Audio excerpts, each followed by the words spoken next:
blockchain technology is going to change the world again, just like internet did. My gift to them is everybody I give half Bitcoin, but it has proved to be much better than Louis Vuitton gifts. I was coming from the big corporation, genius, talents are buried into centralized structure. Yes, I believe in the power of the decentralization. I saw many of the good ideas. If I start over today,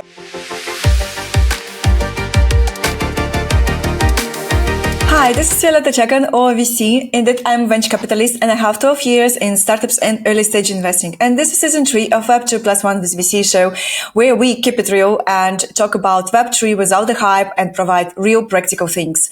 And today we have Sunny Liu, who is a co-founder and CEO of VeChain. VeChain is one of the most commercially adopted blockchain platforms in the world, and perhaps you are actually using it without realizing it. Hi, Sunny. That is so nice to have you on the podcast. Hello to you back. And actually, I'm very happy to be here. Yeah, thank you so much. It's very inspiring to have the conversation with you. And I'm personally very much involved in the enterprise adoption of blockchain. And I know that VeChain works a lot with that. And I would love to have this conversation with you. And also about your partnerships with big corporations like Tesla, BMW. Maybe you will mention some others, because I see that you are also wearing the t-shirt with We Better. So maybe we will talk about this as well. Yeah, so let's start our conversation. And I would like to ask you the first question, because VeChain is sometimes referred as invisible blockchain, right? So what does it mean for you as a founder of VeChain? And also, why do you think that VeChain worked that well for enterprises? Sure. Firstly, I believe blockchain technology is going to change the world again, just like internet did, And also, I believe blockchain is going to be everywhere in everyone's life, which doesn't even need awareness from people. Just like, take an example, you're using email every day, but you don't need to understand or even aware what SMTP is or, how SMTP works, right? So basically, blockchain is an infrastructure level technology, which is supposed to be invisible to ordinary users, right?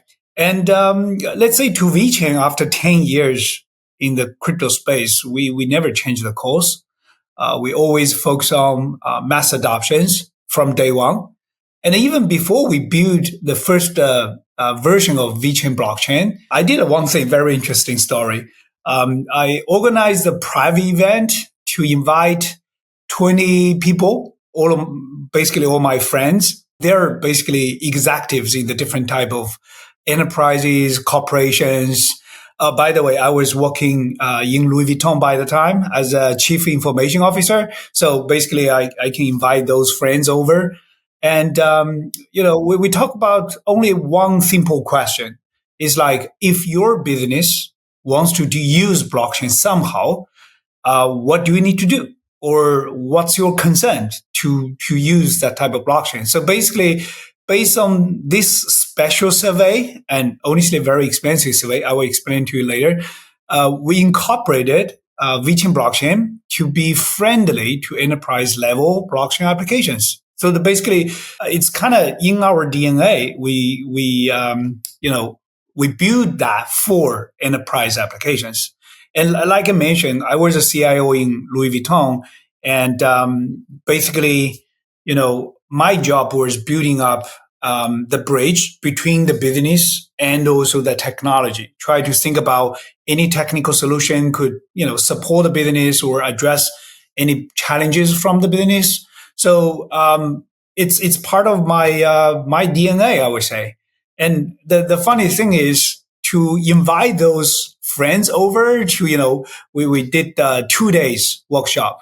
So my gift to them or incentive to them is everybody I give half Bitcoin to them that was 2015, 14, 15. Oh, yeah. Okay. So that's why you say that's expensive one. It's very expensive. Well, by then it's okay. It was like $300, $400 each, something like that. But it has proved to be much better than Louis Vuitton gifts. Well, that is a funny story, and yeah, take me back to that time. So, how did you come up, like initially with blockchain idea? So, and what was like the narrative that you've been thinking that time? I get to know about a Bitcoin in the same year as you do. It was 2013. And I was still working Louis Vuitton, as a chief information officer. And I was fascinated about the technology, or I was curious about any new technology. It's part of my job. And I discovered Bitcoin and start to look at, the white paper of the Bitcoin and hang out in the BBS. I guess the young fellows don't even know what BBS is right now, but it was a Bitcoin talk.org, which is like every Bitcoiner was just hanging there. Even Satoshi Nakamoto was, showing up in that BBS to, engage with some posts, sending some posts, something like that. It's not only about the technical involvement, but also it's something about the mathematics, something about financial design as well. So it's about everything, even the gamification, gaming theories in the design. I just find out it's very fascinating. But also, I just have a hunch. I feel like the blockchain technology should be able to, not only focus on the financial applications or just this coin, that basically quite common back to 2012 or 13 at that time. And I feel like blockchain can really do many things, right? So I was starting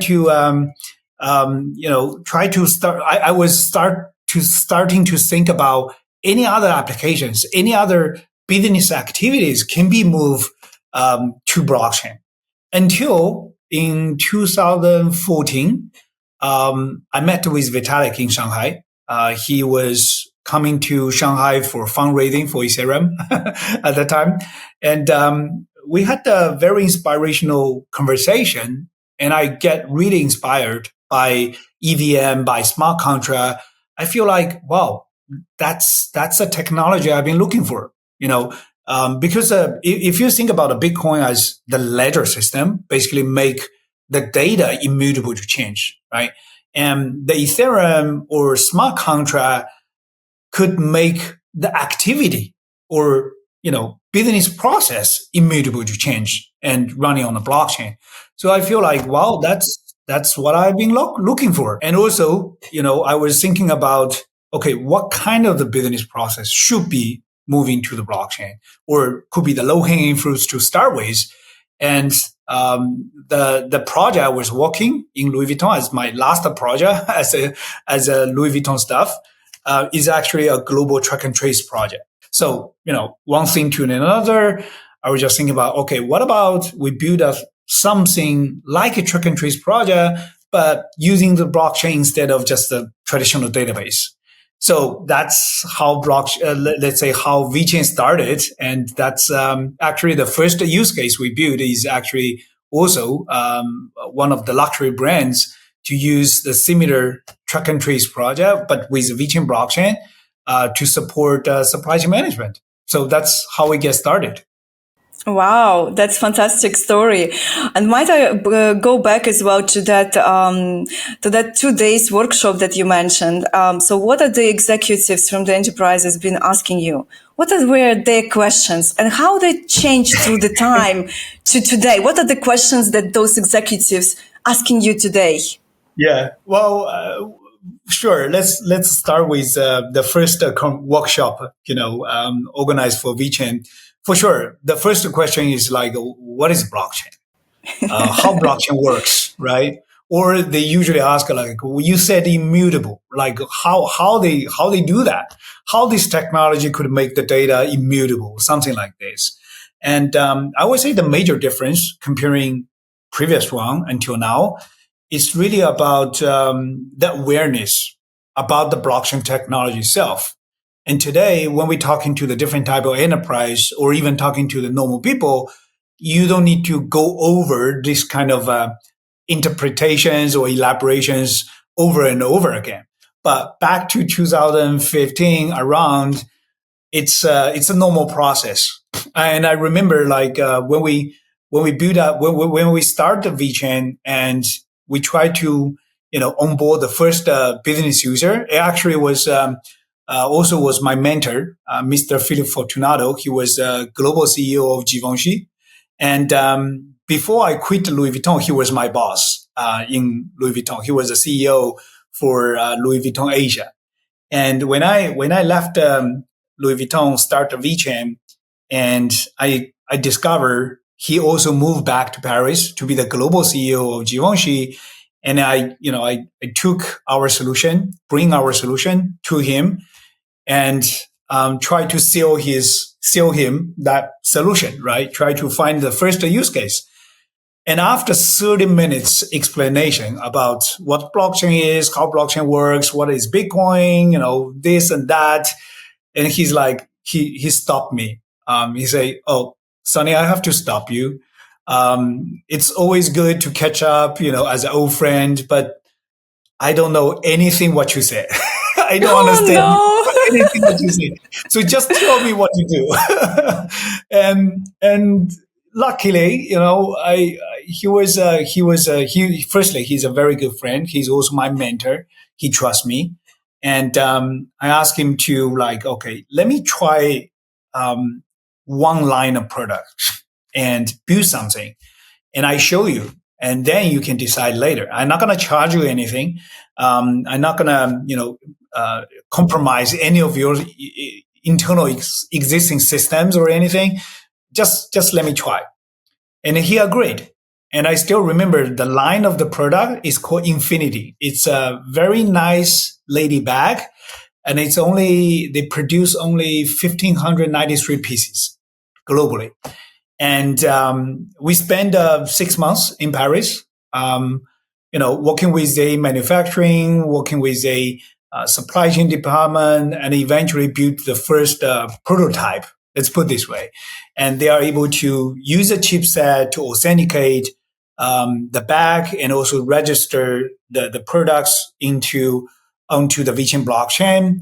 And I think that was the first use case in terms of RWA as today's hot topic. And when we showed to Philip, he really liked that and asked us to continue to work on your iterations. Then we can expand to more products. Well, next thing we know, in 2019, finally, I think, it was 2019, we cover 100% of the leather goods of Givenchy globally. So it's never easy, but let's say we always start from small steps, but eventually reveal the solution, the benefit, the value of using the blockchain technology to enterprise. And that's how we started. Wow, that's a great story. I wanted to hear actually. That's exactly like how it was like the first deal the first partnership you made. So what is like VeChain today? Well, let's put it this way. We have, I always use a 3 white paper journey for VeChain. I think we're maybe only one project has done the iterative white paper. In 2017, we released the first white paper, basically serving the ICO purpose to tell everyone what kind of the blockchain technology or platform we want to build, right?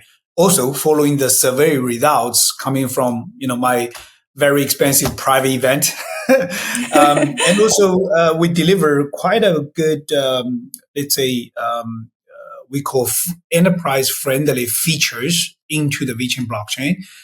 Something like a multi-cloud transactions, fee delegations, those type of unique feature. Actually, at that time, no one done that before.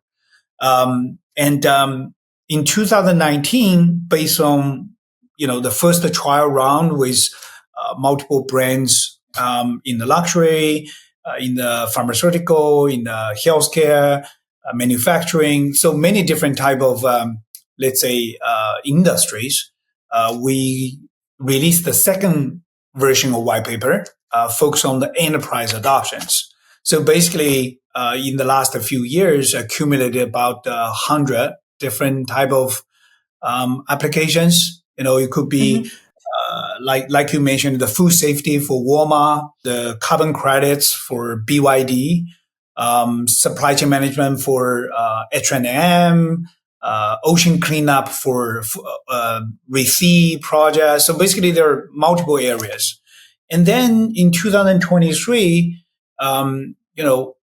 we kind of summarize. We think about like, okay, what is the future? What is the next step, right? And we believe one thing is the future Web3 application or blockchain application should have two main signatures or main features. One is it cannot be running like from enterprise only. It should be enterprise and retail users merging somehow together. They should be working together, just doing different type of the job or play different type of roles. And second, how to connect them to or how to glue them into together, you got to rely on the token. So in summary, in short, it's like token has to be in play for any type of blockchain applications, even including the enterprise level. So that's based on that kind of logic. We released the latest version of white paper and co-author with Boston Consulting Group. We call it Web3 for Better.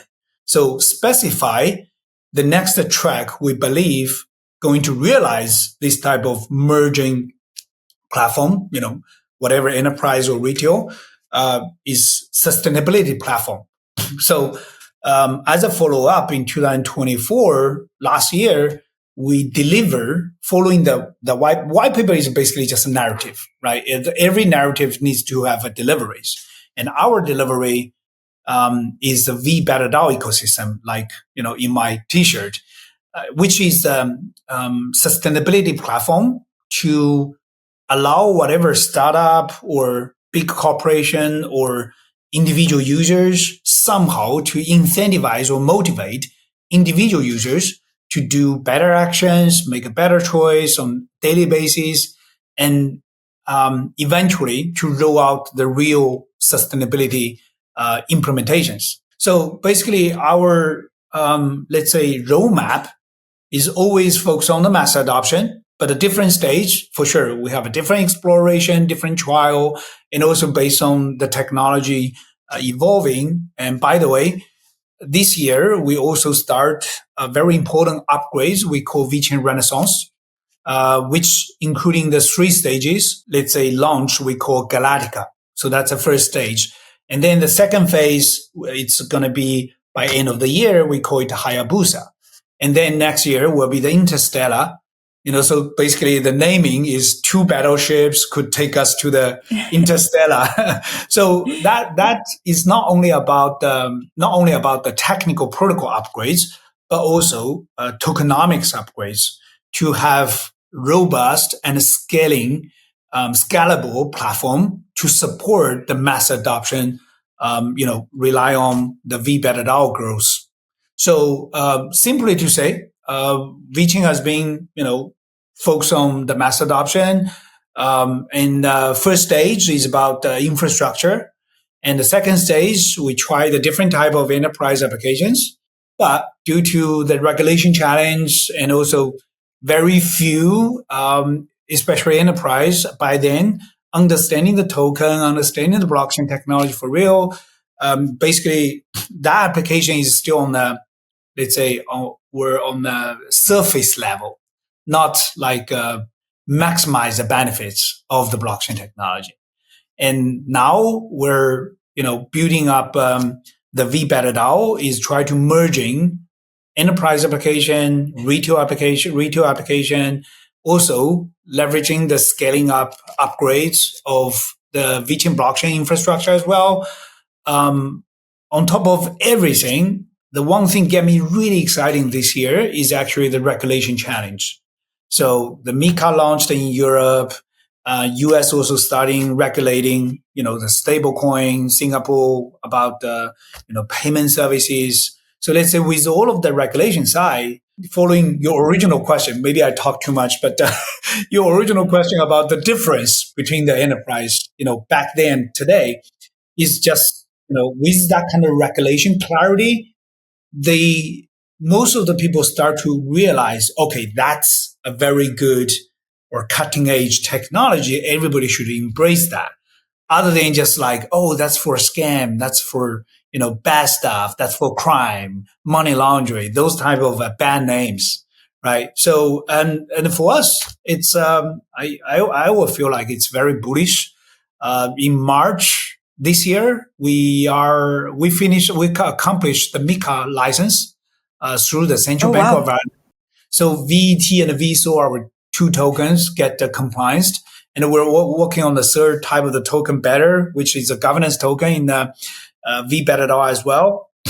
So yeah, with those type of the regulation support, I just feel like the future never been bright as today. Wow, that's fantastic. Yeah, I have so many follow-up questions actually. Sure. Yeah, so you mentioned about the tokens that you see that enterprises have to work with users, with Mm-hmm. their consumers, right? Yeah. And going this together with the token and token is sometimes, and crypto in general has this bad reputation, right? Yeah.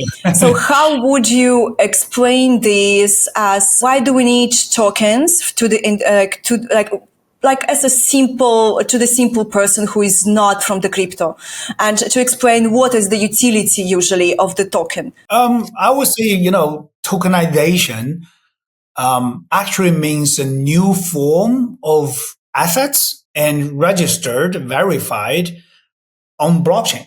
Simple. That's a one single line. And it could be from, let's say regular assets or normal assets we understand. It could be a fixed assets. It could be a commodity. It could be equity of a company, any kind of the traditional fixed assets or generally speaking assets, even including the fiat currencies, right? Like a stable coin, which is a tokenization for fiat currencies. But also it could be it could represent a business activity to enterprise, because any kind of business activity or business process could have some value, right? Let's say if a supply chain process running on the blockchain, at least they're showing, is very trustworthy. It could be very collaborative to any type of whatever upstreaming suppliers or downstreaming distributors or even the customers. So it shows a specific value because of the immutability of blockchain technology.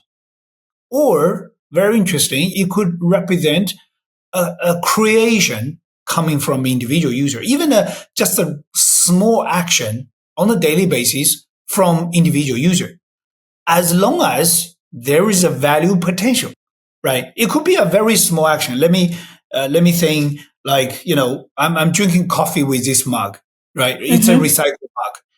But I also could do with a disposable cup or paper cups or plastic cups. But we all know the paper cups is coming from trees, and plastic cups could generating quite a big pollution, especially to the ocean, right? Yeah. 70% of plastic waste eventually goes to ocean. It kills 100,000 marine animals every year.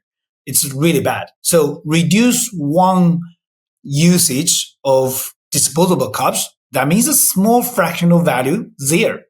However, people may just feel like, okay, it's too small. It's not worth of realize this type of value. But blockchain can make this happen with a very small cost. Think about if you just Yeah. tokenize this action, but putting them together is actually a huge value. So we call it a collective value coming from small actions. And again, back to the case of the mug, the coffee mug, that kind of thing. Every year, humankind consumes 500 billion paper cups, just the paper cups, and they're coming from 6.5 million trees. So let's say if all of the users, everyone in the world, try to save half of that, then we're saving 3 million trees life every year. What is the value of this? Right? So the blockchain or tokenization could discover or verify and verify this type of small human behavior or human actions and register, verified, and even monetized on the blockchain. So eventually, that's what we call the marginal effect coming from the Web3. But yeah, we can talk about that later. Yeah, that's actually was my next question about the sustainability, because like you have the long-term bet actually on this on the tokenizing sustainable actions and also the human behaviors, and this is one of the visions that you've been talking in this year in several papers and also interviews, and I would love to go deeper on that. So how does it look like? So you gave one example. Maybe you can give more examples. This would be fantastic to go through that, and also to understand more like what is your long-term path as VeChain on that. So how do you see that transforming also corporations maybe as well, and also the user mindset all together? Well, definitely, let's say I'm betting on, real utility. And also the marginal effect of the Web3. I will explain that.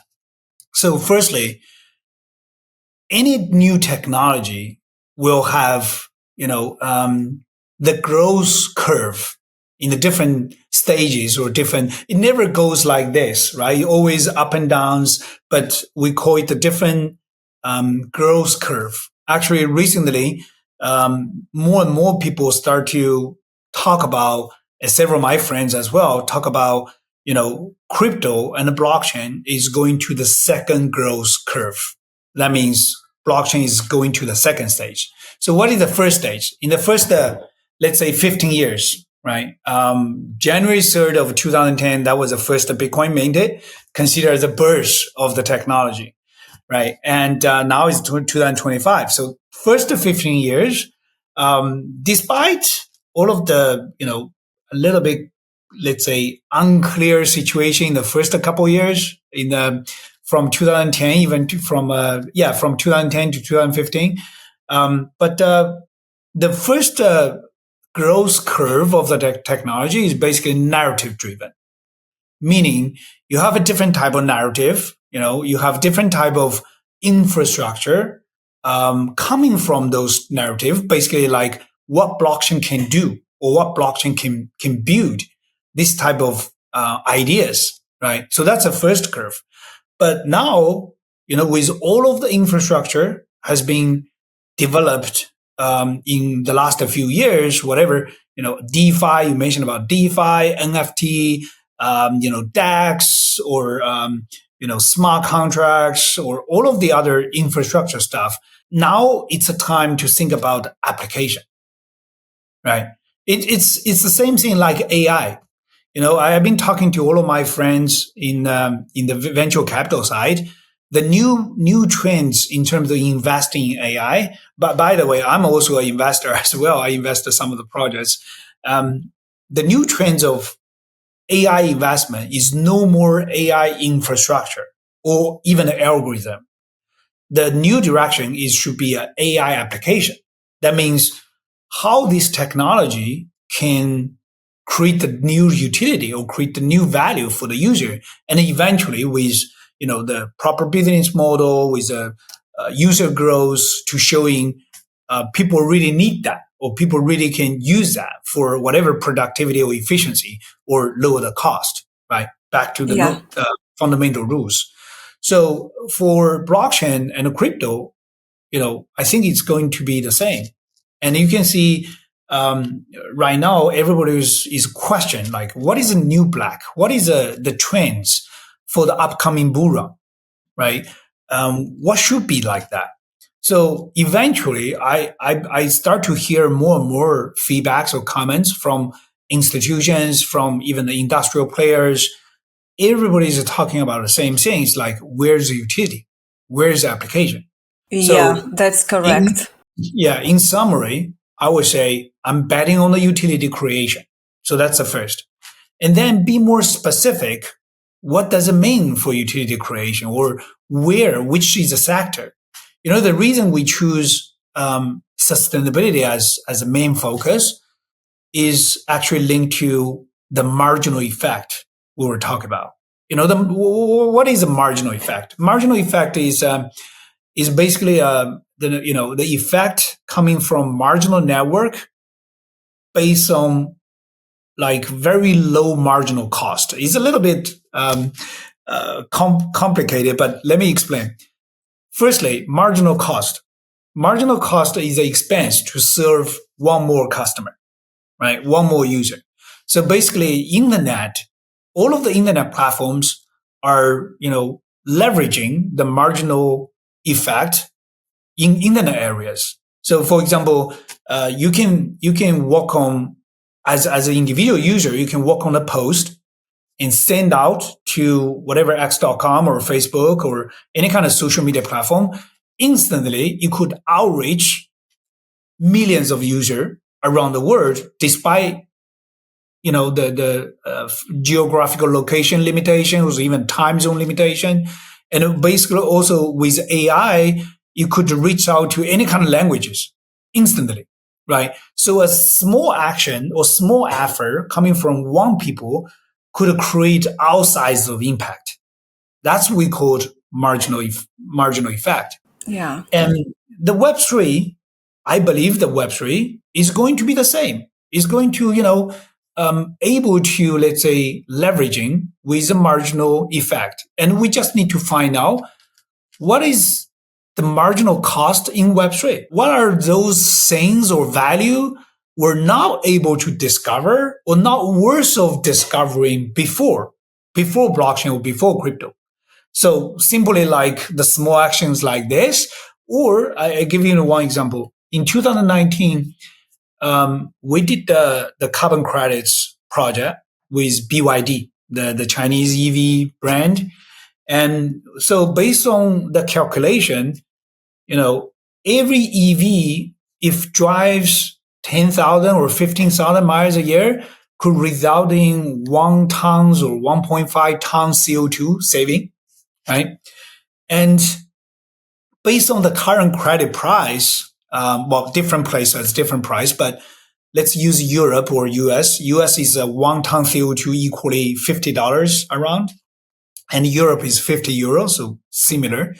If you, let's say, think about a user drive a whole year a EV and getting $50 value, and nobody cares, right?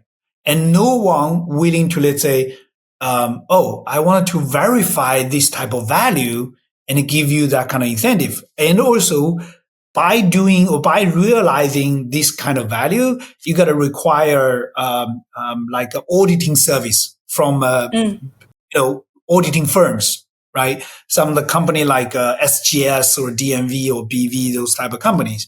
And the cost to do this kind of verification is $50,000, could up to $100,000. So no one would do that. But think about this. If you use a platform, right, to support 1 million EVs, not just one EV, 1 million EVs, and you still can get the service, but verifying your process, verifying your smart contract, and you will be able to make the marginal cost by doing so very low, almost nothing, right? And 1 million EV could generate in $50 million carbon credits a year, but still paying like 100,000 or even 200,000 as a service charge. It's okay, right? That makes like impossible be possible. That makes like those kind of value we're not able to or not worth of discovering. Now you can do that, and there's a monetization potential of that. So that's what we call marginal effect. So I would believe the Web3 or even the RWA is also should coming to this space to, let's say, getting the individual's actions, individual's positive behavior. There's small value here and there, but putting them together, it's a huge opportunity in terms of monetization, in terms of the valuation. So, and I believe that's the future of the Web3 applications. And so going forward, what is the most resistant industry, do you think, or have you found to blockchain?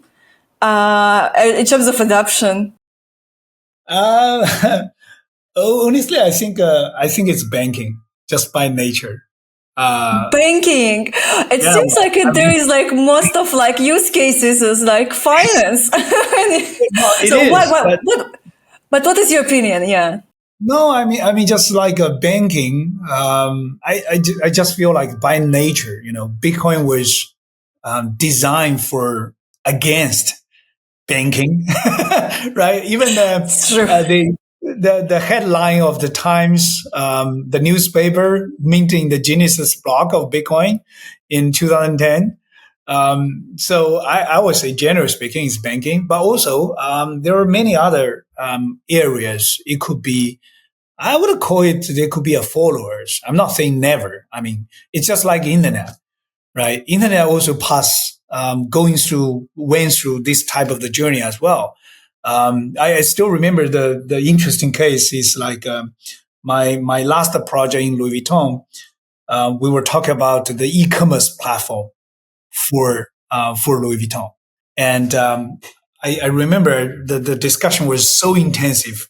They were like, no, no, no, the luxury brands never gonna do e-commerce because the user like to have enter in a magnificent store, have a luxury service feeling and touch the product. And then they are willing to spend, $5,000 or $10,000 for those luxury products. But, recently I checked with my friends. They're still working in the brand. They told me like the e-commerce revenue is already more than 25% or 30% even to the entire Wow. brand. And it's not like only a case for one brand. Actually, quite a common cases, common situations. So that's what I'm saying. Like everybody will be following up. It's just like who is going to go first, who is going to go later. In some of the industries, especially for example, like a pharmaceutical or healthcare, it's heavy regulation for sure. For some of the reason, I think a reasonable reason is matters of people's life, right? So people got to Yeah. be very careful about that.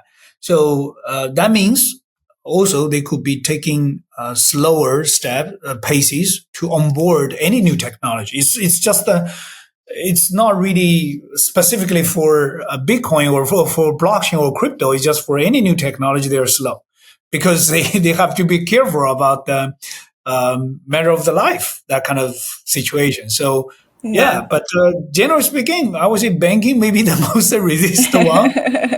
It's supposed to be like on the different side from the day one. Yeah, yeah, yeah. That you said about like the e-commerce platform, right? So for luxury brands, I still remember, by the way, the same conversation. I was already in venture capital as well, and we've been also looking to different e-commerce platforms at the time. And recently I also watched the interview. I love watching, like those old interviews, like from 90s, and it was Jeff Mhm. Bezos talking about Amazon and the way he talked about Amazon, and then Same thing. yeah, and then he was talking, internet is like will be the biggest thing and everyone will be buying everything from the internet. And then they show those like analysts from the other side talking about internet and the potential and how they skeptical are. Like, Yeah, yeah. it's like, Yeah. There was a famous TV interviews by Bill Gates actually. Um, yeah, they, yeah, they were the moderator was asking like, okay, what is good about the internet, right? And Bill Gates was explaining. I think it was 1990 or 1994, something like that. yeah. And Bill Gates was explaining like, oh, you can watch the sports games in the internet, and you can talk to each other.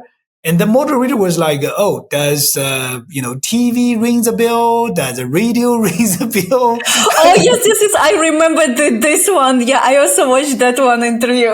Yeah. I would say But we're blessed, with all of the merging technology, enables so many good possibilities and good potentials. Yeah, and talking about the evolution of technology, so VeChain is also having the technical evolution. So I would love to talk a little bit about VeChain Renaissance. So just to understand, like, so you talked already, you went through a little bit, but how does it really fit to your bigger vision, and how does it will be in a practical use for the enterprises and for users of the technology? Yeah, well, firstly, we spend quite a bit of time and talk about our strategy, sustainability, the Yeah. ecosystem, different type of applications.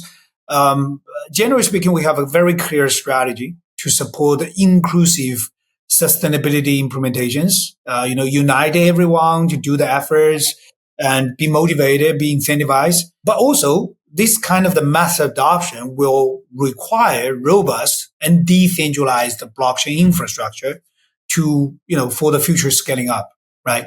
So the purpose of VeChain Renaissance is actually, to build the robust and decentralized infrastructure for this type of the mass adoptions. And simply to say, we're looking for enable real decentralization. What does it mean? Okay. Yeah, I want to ask you that. What do you mean by that? There's, as a let's say as a veteran in the crypto space, especially also I still consider myself as an engineer. Decentralization sits the top of guidelines to do any kind of blockchain applications or blockchain infrastructure or tools, right? You got to be decentralized, but it's very hard, which means the ordinary people very difficult to participate in the decentralization. Think about that. How are you going to run a node? How are you going to run a validator in the blockchain infrastructure or formalize the networks, right? If you think about the proof of work, POW, unfortunately, the mining pools can be centralized. And if you think about the POS, the staking service can be centralized. And to normal user, to ordinary people, you have a technical barrier to set up the node, run a node, manage the asset security, and then participating the decentralization, right? So our idea is to sweep this kind of technical barriers, and we introduce a new solution, which is the main theme of the VeChain Renaissance upgrades, to use NFT represent the assets you're holding and link to any validator. So there are a couple of the good things is firstly, you don't need to give away the control of your assets because you're still holding the NFT, but the NFT is programmable. You can connect it to any validator to lock up together and, to join or participate the decentralization process to run the next blocks, simply to say like that. And also the rewards by participating this decentralization were not going through any kind of middleman, but going through the protocol directly, because the protocol will be able to calculate your status of your NFT or any kind of metadata attached to NFT. And based on the holding address of the NFT, give you the rewards in a straightforward way. In nutshell, this type of the design or solution, I think nobody else has done that before. We could be we are the first one to, let's say, sweep the areas to enable the ordinary people, ordinary user, even without enough or high level technical capability, you can participate in the decentralization and you can you can be attractive by, quite good protocol rewards. About the decentralization, I would love to explore a little bit of that topic, in general. I would love to pick your brains on that. So do we need the decentralization? What is the benefits for the whole society and the also enterprises and because businesses are they try to obviously we collaborate, but yeah. Well, I would say yes, we do need, but also we could answer we don't need, because before decentralization or before blockchain, before Bitcoin's birth, there's no such kind of the technology enable this scale of decentralization, right? Humankind is pretty okay with the internet, with different type of technology. It's okay, but also we see the clear bottlenecks, whatever coming from the corporate structure, which has been running for 500 years or 400 years, or to even to the latest internet evolving. You can see those big internet players, they start from small, whatever, like, Amazon's e-commerce or Facebook, or they start to become a bigger and bigger. They start to, have doing some acquisition of the small players. Think about the WhatsApp, Instagram now is all Meta's products, right? It's getting more and more centralized. However, when the scale of the centralization reach to a certain point, we can see the clear disadvantage or clear bottlenecks to move to the next level or next efficiency we could expecting. So basically, when you try some new technology, when you form a small startups, you can feel like, that's my experience, by the way. When we get started, maybe just 10, 20 people, it's very efficient. Everybody can easily talk to each other, and we just get the job done, deliver things. And if we has to skip the sleep, we do that. It's very efficient, right? But then when you grows up to 50 people, it becomes a little bit complicated. You start to think about a process. And then when you grows up to 100 or 200 or 500, even to 10,000 eventually, oh man, the big corporation, just everybody talk about the challenge of the bureaucratic situations or the hideous process and control and everything.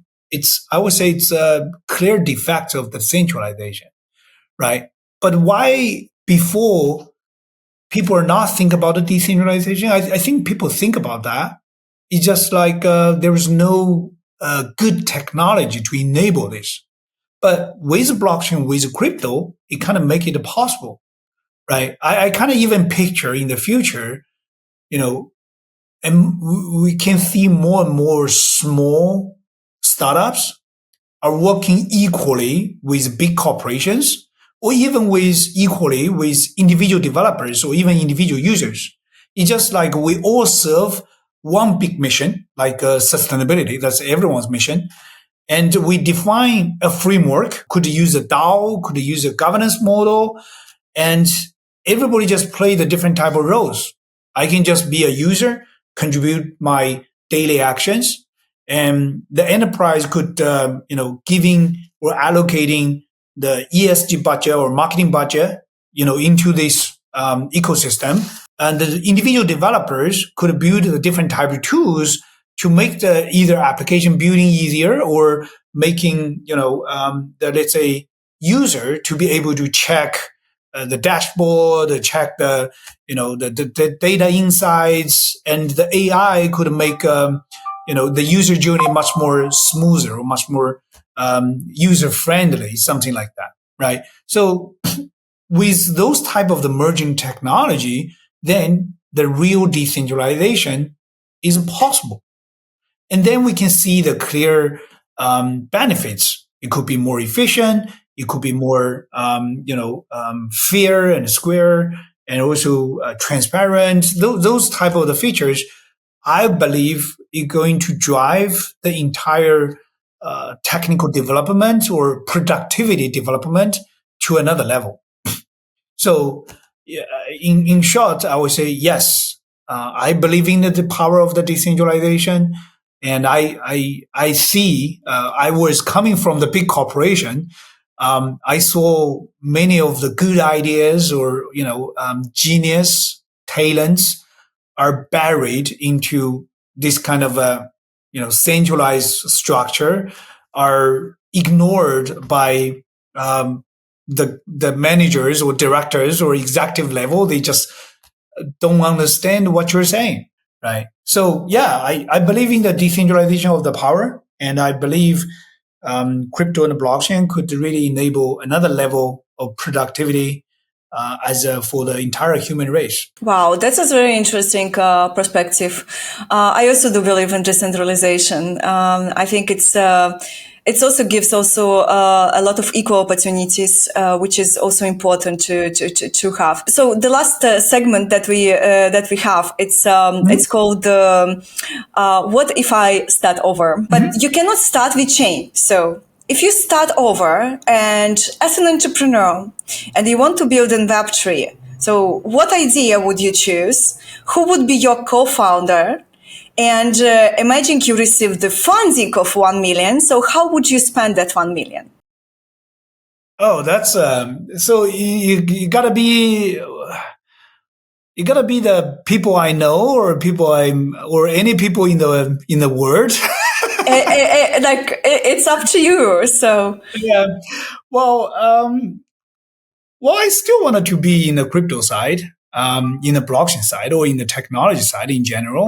Like I mentioned, I still consider myself as engineers. I like to solve things. I'm fascinated about any kind of technical development or new things. Curious about the new ideas. But generally speaking, I would still focus on the crypto side and Web3 side. And if I gotta choose a partner, you know, I like to choose people like Steve Jobs.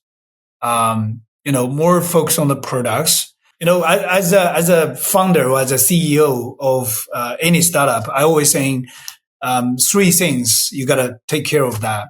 The first is money. You gotta, like you said, raise up 1 million, right? To be backed.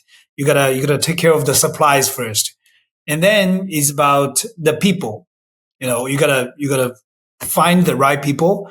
But ultimately, I would say you gotta define what kind of the product you want to deliver, what kind of things you wanna do, and eventually always back to the quality of the products.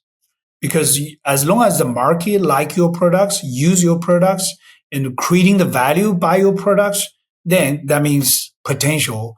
That means the sustainable future of your business, right?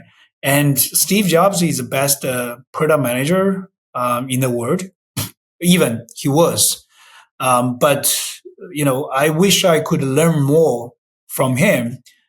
Even sometimes I know there is some like a very crazy story about Steve Jobs to be like even people call him a tyrant. But I think it's really about obsessed of to chase after extreme quality, extreme unique feature of the products. That's something I really want to learn from that. Learn from him. So yeah, if I would start over, and also, well, yeah, I forgot the last question is about the 1 million. But also the idea. What is the idea that you would chase? I would say that it's like still like VeChain is doing today. It's driving the user behavior, user actions to leverage with Web3 and creating the marginal effect. I believe this is a golden idea, really golden idea. We could polish. We're doing that actually, polishing the products, attract more users, driving for user growth. Oh, by the way, VBetterDAO is reaching like 1.5 million user bar. But I feel like we could do even faster. We could do even bigger. And so, building up the products, like you said, like the question, if I have a $1 million getting started, I would have spent more than half to the products. The product means everything. The product is a fundamental, to drive your business growth. And the other half? The other half is, about the people and also the research and also the marketing for sure. It's the usual stuff. All right. So thank you so much. Yeah. So you do believe, in your products, and it's fantastic that you have also this ecosystem where you can implement all of those ideas and be that founder, living the dream. It's amazing, and I'm super inspired actually by this conversation. Thank you very much. Thank you for Yeah. your time as well. Yeah. And any last words that you would love to say? I would just wanted to share with all of your audiences. Well, firstly, thank you for this interview session. I really enjoyed that. And also to all of your followers, all your audiences, the blockchain, the crypto future is just so bright. There is so much to do. And also there is so many value to create. I feel like very bullish about that.